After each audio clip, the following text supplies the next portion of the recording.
हे प्रभु, इस व्रत को मैंने किस लिए किया था, ये सुनने की मेरी इच्छा है, सो कहिए। शंकर जी बोले, आर्यावर्त हिमाचल नामक एक पर्वत है, जहाँ अनेक प्रकार की भूमि अनेक प्रकार के वृक्षों से शोभित है, जिन पर अनेक प्रकार के पक्षीगण रहते हैं, अनेक प्रकार के मृग आदि जहाँ विचरण करते हैं, जहाँ देवता गंधर्वों सहित किंकर आदि सिद्ध जन रहते हैं। गंधर्वगण प्रसन्नता पूर्वक गान करते हैं। पहाड़ों के शिखर कंचन मणि वह दुर्व आदि से सुशोभित है। वह गिरिराज आकाश को अपना मित्र जानकर अपने शिखर रूपी हाथों से छूता रहता है, जो सदैव से बर्फ में ढका हुआ है और गंगा के जल की कल कल धुन से सावधायमान होता रहता है। हे गिरजे, तुमने बालकाल में उसी स्थान पर तप किया था। 12 साल नीचे को मुख करके धूमपान किया था। फिर 64 वर्ष तुमने बेल के पत्तों का भोजन करके ही तप किया तथा माघ के महीने में जल में रहकर तथा वैशाख में अग्नि में प्रवेश करके तप किया।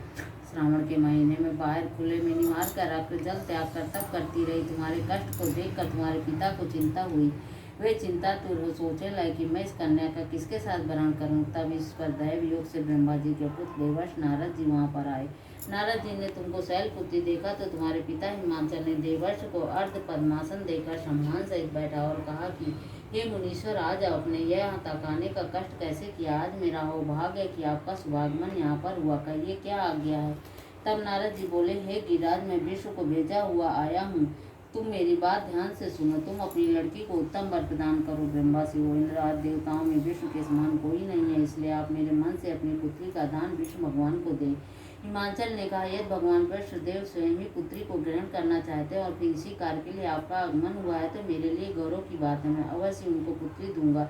हिमाचल की यह बात सुनते ही देवर्ष नारद जी आकाश में अंतर ध्यान हो गए और शंख चक्र गदा पद्म पीताम्बरधारी विष्णु भगवान के पास जा पहुंचे। और नारद जी ने हाथ जोड़कर भगवान विष्णु जी से कहा, हे प्रभु, आपका विवाह कार्य निश्चित हो गया। हिमाचल ने प्रसन्नता पूर्वक कहा, हे पुत्री, मैंने तुमको गरुड़ भगवान विष्णु को अर्पण कर दिया। पिता के वचनों को सुनते ही पार्वती अपनी सहेलियों के घर गई और पृथ्वी पर गिरकर अत्यंत दुखी तो विलाप करने लगी। जिन्हें उन्हें विलाप करते हुए देखकर सब सखियां बोली, हे देवी, तुम किस कारण से इतना दुखी हो, हमें बताओ, हम अवश्य तुम्हारी इच्छा को पूर्ण करेंगे। तब पार्वती जी बोली, हे सखी सुन, जो मेरे मन की अभिलाषा है अब वह मैं तुमको सुनाती हूँ। तब पार्वती जी बोली, हे सखी, मैं महादेव को बनना चाहती हूँ, इसमें संदेह नहीं है, किंतु मेरे इस कार्य को पिताजी ने बिगाड़ना चाहा है, इसलिए मैं अपने शरीर को त्यागना चाहती हूँ। तब पार्वती जी के ऐसे वचनों को सुनकर सखी ने कहा, हे देवी, जिस वन को पिताजी ने देखा ना हो तुम वहाँ चली जाओ। तब पार्वती अपनी उस सहेली को वचन सुनकर ऐसे ही वन हो चली गई। हे देवी, तब तुम्हारे पिता तुमको घर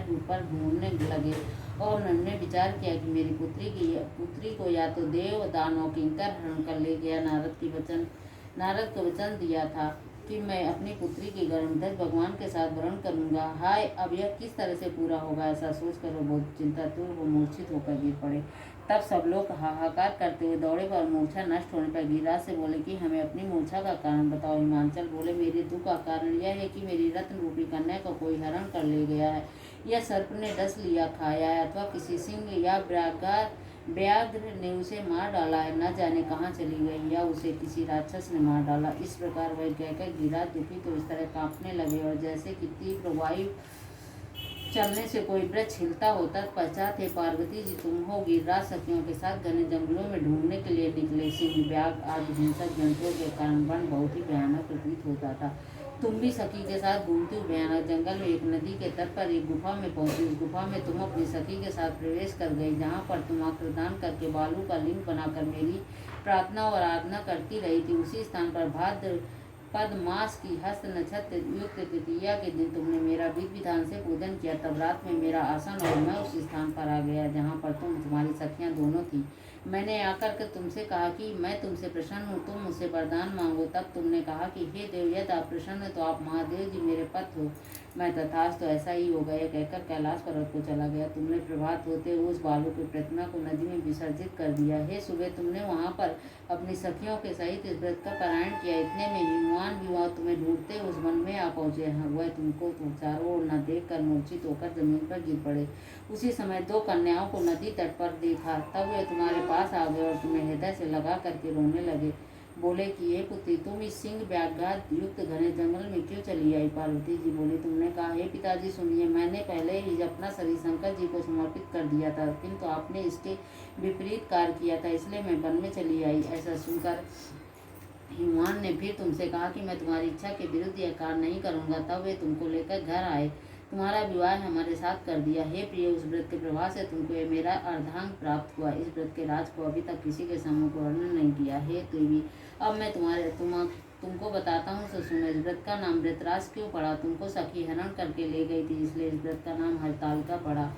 पार्वती जी बोली, हे स्वामी, आपने इसका व्रतराज नाम तो बताया, किंतु मुझे इसकी विधि एवं फल भी बतलाई। इसके करने से इस फल की प्राप्त होती है। तब शंकर जी बोले, स्त्री जात को तुम व्रत की विधि को सुनिए। सौभाग्य की इच्छा रखने वाली स्त्रियां इस व्रत को विधिपूर्वक करें। इसमें केले के खम्भों का मंडप बनाकर बंधनवारों से सुशोभित करें तथा उसमें विविध रंगों के रेशमी वस्त्रों से चांदनी तान दें। फिर चंदन सुगंधित देवियों से लेपन आदि करके स्त्रियां एकत्र शंख भेरी मृदंग बजाएं, विधिपूर्वक मंगलाचार तथा गीत वाद्य के साथ गौरी और शंकर जी की स्वर्ण प्रतिमा को स्थापित करें।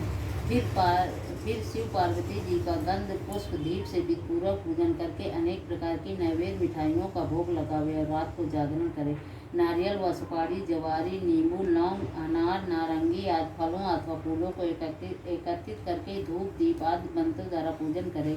फिर मंत्र उच्चारण करें। शिवाय से लेकर उमाय सह तक के मंत्र से प्रार्थना करें। प्रार्थना मंत्रार्थ यह है कि कल्याण स्वरूप शिव है, मंगल रूप महेश्वरी है। हे शिव, आप हमें सब कामनाओं को देने वाली के पात्र देने वाली कल्याण रूपे हो, तुमको नमस्कार है। कल्याण स्वरूप माता पार्वती जी, हम आपको बारंबार नमस्कार करते हैं और श्री शंकर जी को भी हम सदैव नमस्कार करते। हे रूपरी जगत का पालन करने वाली माता जी, आपको बारंबार नमस्कार है। सिंहवानी, मैं सांसारिक भय से व्याकुल हूँ, मेरी रक्षा करो। हे महेश्वरी, मैंने इस अभिलाषा से आपका पूजन किया। पार्वती माता में हमारे ऊपर प्रसन्न होकर मुझे सुख और सौभाग्य प्रदान कीजिए। इस प्रकार मंत्रों द्वारा उमा सहित शंकर जी का पूजन करें तथा विधि विधान सहित तथा सुनकर गौ वस्त्र तथा आभूषण ब्राह्मणों को दान करें। इस प्रकार पति पत्नी दोनों एकाग्रचित्त होकर पूजन करें। आभूषण वस्त्र आदि की संकल्प करके ब्राह्मणों को दक्षिणा दे। हे देवी, इस प्रकार व्रत करने वाले के सभी पाप नष्ट हो जाते हैं। फिर वह 7 जन्म तक राज सुख और सौभाग्य को भोगती है। जो स्त्रियां तृतीया के दिन आहार करती वह 7 जन्म तक बंध्या व विधवा होती हैं। जो स्त्री इस व्रत को नहीं करती वह धन धान पुत्र शोक से अधिक दुख भोगती है और घोर नरक में जाकर कष्ट को पाती है। इस दिन आहार करने वाली सभी सूकरी, फल खाने वाली सभी बानरी, जल पीने वाली टिटहरी, शरबत पीने वाली जोक तथा दूध पीने वाली सर्पनी होती है। मांस खाने वाली बाघनी, दही खाने वाली बिल्ली, मिठाई खाने वाली तथा सब चीज़ खाने वाली मक्खियों का जन्म हो पाती है। सोने वाली अजगरी, पति को धोखा देने वाली का जन्म पाती। स्त्रियों को परलोक सुधारने के लिए ये व्रत करना चाहिए। व्रत के दूसरे दिन का पारायण करने के पश्चात चांदी, सोना, तांबा व कांसे का पात्र ब्राह्मण को प्रदान करना चाहिए। इस व्रत को करने वाली स्त्रियां मेरे सम्मान पद को पाती हैं, मृत लोक में पार्वती जैसे स्वरूप को प्राप्त करती हैं और जीवन के सांसारिक सुखों को भोग कर परलोक को पाती हैं। हजारों अश्वमेघ यज्ञों के करने से जो फल मिलता है वह एक मनुष्य इस कर्ता के सुनने से ही प्राप्त होता है। हे देवी, मैंने तुम्हारे सम्मुख ऐसे व्रतों में उत्तम व्रत का वर्णन किया जिसके करने से निसंदेह मनुष्य के समस्त पापों का भी नाश हो जाता है।